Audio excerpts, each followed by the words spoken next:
कणाद विज्ञान प्रतिष्ठानतर्फे 23 जानेवारी 2011 रोजी घाटकोपर शिक्षण प्रसारक मंडळाच्या मराठी विद्यालयात विज्ञान शिबिर आयोजित करण्यात आलं होतं. कणाद विज्ञान प्रतिष्ठानची संपूर्ण टीम मोठ्या उत्साहाने हजर होती. या शिबिराचं आयोजन केलं होतं मराठी विद्यालयाच्या पर्यवेक्षिका चित्रा राजे यांनी.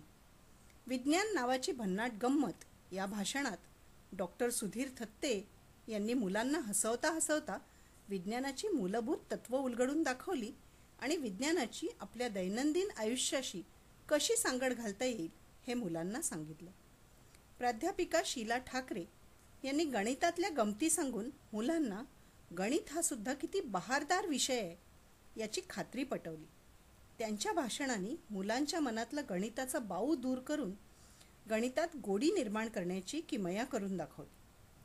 नंदिनी थत्ते यांनी आपण लिहिलेली शून्याची किंमत ही कथा प्रात्यक्षिकासह सांगितली. एखाद्या परिकथेप्रमाणे या कथेनी मुलांना मंत्रमुग्ध करून खिळवून ठेवलं होतं. त्यानंतर होता प्रश्नमंजुषेचा कार्यक्रम.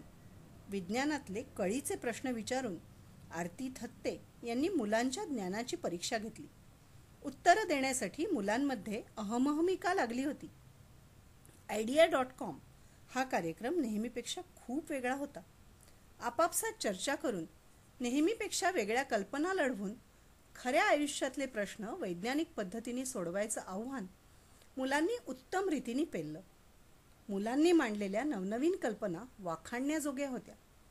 शिबिरातल्या विशेष कामगिरीबद्दल विद्यार्थ्यांना वैद्य सरांच्या हस्ते बक्षीस देऊन त्यांचं कौतुक करण्यात आलं. कोमल सावंत या विद्यार्थिनींनी शिबिरातल्या सर्व विद्यार्थ्यांच्या भावना आपल्या भाषणातून व्यक्त केल्या आणि सर्वांना शिबिर आवडल्याची ग्वाही दिली. शिबिर संपलं तरी मुलांचा उत्साह मात्र संपला नव्हता.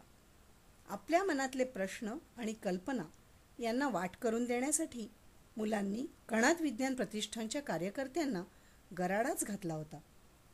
पोटभर गप्पा मारून मुलं घरी परतली ती विज्ञान नावाच्या भन्नाट गमतीची अवीट गोडी मनात साठवतच.